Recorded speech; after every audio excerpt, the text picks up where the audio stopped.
Bon, tout le monde est prêt, présentateur? Ouais. Essaie de t'en tenir à ton texte de présentation et de ne pas en rajouter. Ouais. D'habitude, tu débordes. Gaïa. On y va. Voici l'émission Ça se dispute. Voilà, c'est tout, merci. Le week-end dernier, je suis allé au puce et en descendant à Porte de Clignancourt, je te jure, j'ai vu une de ces nanas, alors je lui ai dit, Coupez-le. viens, on va se bouffer une Allez. clope et après tu vois ce que je vais dire. Bonsoir, bienvenue à Ça se dispute. Ce soir, nous discutons des ordures, des déchets. Nous avons ici le responsable de la voirie de Paris. Bonsoir. Où en sommes-nous avec la gestion de nos déchets? Je crois qu'il est grand temps de tout revoir, car notre système de gestion des déchets est mort. Il est mort. C'est mon avis. C'est votre avis de déchets. Bon, nous avons directement du plus grand dépotoir de banlieue notre reporter Bernard. Bernard, vous m'entendez? Je vous entends parfaitement, quand vous? Il semble qu'on ait des petits problèmes. Vous avez fait une étude sur ce dépotoir? Oui, je vous montre.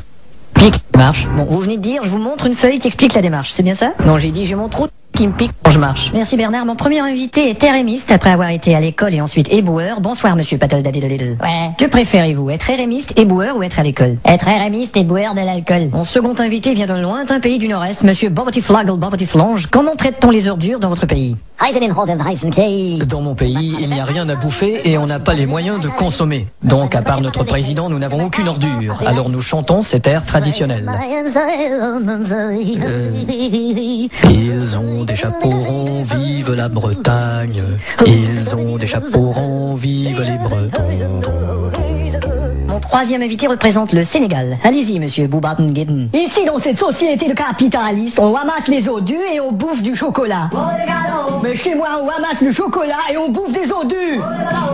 Inacceptable en les faits. J'ai ici un expert en propreté des villes, monsieur Fredet, qui est allé au Japon. C'est vrai. Alors comment sont-ils, ces nippons? Très joli. Plaît-il? Les Japonais ont de très jolis petits nippons. Et la propreté? Eh ben, je suis descendu dans la capitale du Japon et c'est pas aussi propre qu'on le dit, hein. Ah bon? J'ai demandé à un Japonais qui parlait l'anglais quel était le nom de cette ville toute sale. Et vous savez ce qu'il m'a répondu? Fuck you? Non, Tokyo. Et vous avez rencontré des gens? Ouais, là-bas, il y a un type, il s'appelle Nick. Il avait un job chez Sony, il l'a perdu et est devenu éboueur. Oh là là. Tellement frustré qu'un jour, il paraît qu'il a refusé de ramasser une crotte de chien. Oui, ça va. Alors, ils lui ont dit, bah alors, électronique. Normal, il était technicien en électronique. Bon, ça va, les mouches. Ah oui, pardon, je vous oubliais. Mon prochain invité travaille pour une société aérienne. Alors, vous êtes Air France, Air Gabon? Non, Ernest. Voilà. Alors, Ernest, vous êtes agent de bord et vous faites de la récupération sur votre appareil. Ouais, je conserve tous les bouchons de Perrier et je fabrique des choses en forme sphérique. D'où les bouchons sur le périphérique. Et quand on fait de récupérer les bouteilles, eh ben, au début, on trouvait ça si con, on signait. Et maintenant, elles sont toutes consignées. La récupération des ordures, c'est important, faut penser à nos enfants. Oui, comme le disait le petit Jordi dans sa chanson, c'est ordure d'être un bébé. Merde, un avion, couchez-vous!